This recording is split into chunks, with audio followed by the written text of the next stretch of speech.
अस्सलाम वालेकुम नाज़रीन, वेलकम टू अपना किचन। आज हम बनाने जा रहे हैं शलजम की सब्ज़ी। शलजम की सब्ज़ी बनाने के लिए पहले मैंने ये 1.5 किलो शलजम लिए थे। इनके इतने ऐसे क्यूब्स में मैंने काट लिया है। आधा किलो मैंने मटर लिए थे, ये मैंने इसके दाने निकाल लिए हैं। 2 मीडियम साइज़ के हमारे पास टमाटर मैंने लिए, वो काटे हैं। 1 चम्मच अदरक लहसुन का पेस्ट है।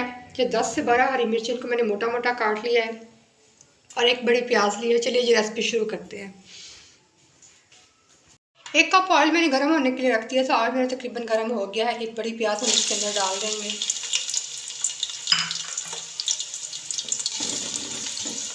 इसको हमने हल्का सा फ्राई करना है।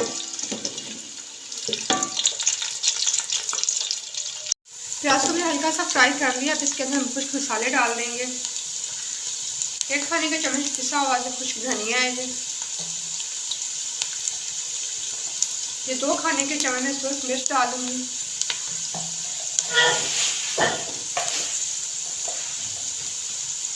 आधे चाय की चमची हल्दी है ये,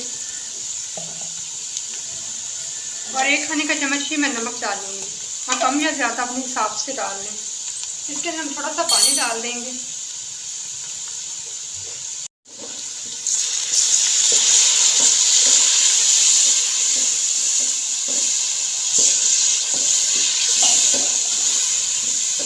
तो साथ में अदरक लहसुन का पेस्ट डाल दूंगी।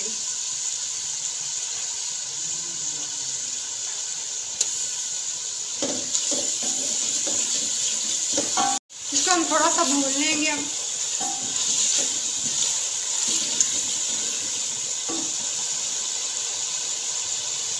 इनको मैंने पका लिया है, तो हम टमाटर और मिर्चियाँ इकट्ठी डाल देंगे हम। इससे 1 to 2 मिनट हम पकाएंगे ताकि टमाटर हमारे अच्छे से नरम हो जाएं।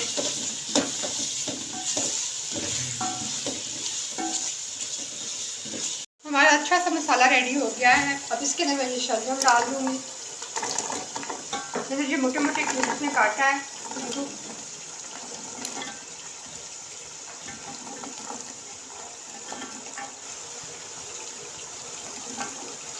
ये सारे शलजम मैंने इसके अंदर डाल दिए और साथ ही मैं मटर भी डाल दूँगी।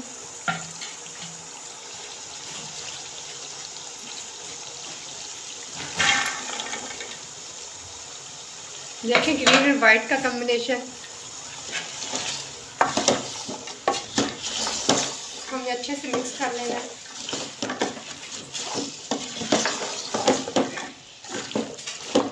इसे 1 से 2 मिनट के लिए मैं ढक के रख दूंगी ऐसे ही।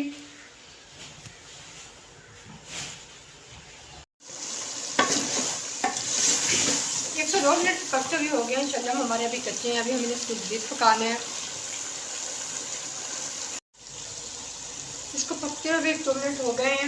ये हमारे शलजम बिल्कुल गल गए हैं। इसको पकने में ज़्यादा टाइम नहीं लगे, 3 से 4 मिनट में बिल्कुल ये गल गए हैं। ये देखिए ये बिल्कुल नरम हो चुके हैं।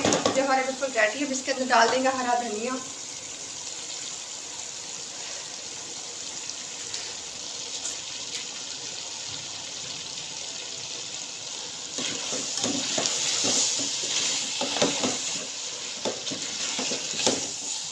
हरा धनिया हमने डाल दिया है। ये हमारे बिल्कुल रेडी होंगे। चूल्हा मैं बंद कर दूंगी और इसको दम पे छोड़ दूंगी। ये देखिए नाज़रीन, हमारी गर्मा गर्म शलजम की सब्ज़ी रेडी हो गई है। इनको पकने में ज़्यादा टाइम नहीं लगता। ये झटपट सब्ज़ी रेडी होने वाली है। आप लोगों ने भी इसे ज़रूर ट्राई करना है और मेरे चैनल को लाइक करना है, सब्सक्राइब करना है और ज़्यादा से ज़्यादा शेयर करना है और मेरी रेसिपीज़ को ट्राई करना है। शुक्रिया।